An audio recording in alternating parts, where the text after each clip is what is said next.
ঘুষ গ্রহণের দায়ে চীনের সাবেক কৃষিমন্ত্রীর মৃত্যুদণ্ড। দেখেছেন বাংলাদেশের সাথে আর বিশ্বের সাথে কতটা পার্থক্য? বিশ্বে অন্যান্য যে রাজনীতিরা তারা যে চর্চা করে, আমাদের দেশের রাজনীতিবিদরা দেখবেন যে অমুক তমুক কইবে গণতন্ত্র গণতন্ত্র, বুলি আউড়াই থুইবে না, ঠিক আছে? অমুক দেশে গণতন্ত্র চর্চা করে, আমরা তো ওইটাই করতেছি, ওইটাই করব, আমরা ওই পদ্ধতি মানবো না, এই সেই।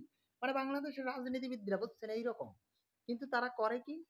ক্ষমতায় যাইয়া হাজার হাজার কোটি টাকা চুরি করে লইয়ে যায় দেশ থেকে। তারপর মানুষ খুন গুম, কত কি অপরাধ বাংলাদেশের রাজনীতিবিদদের। এই রাজনীতিবিদরা যদি ওই সব দেশে হইতো, তাহলে সব এখন কয়বরে থাকতো, কয়বরে দুল ফাজা লাইয়ে যাইতে, বুঝছেন?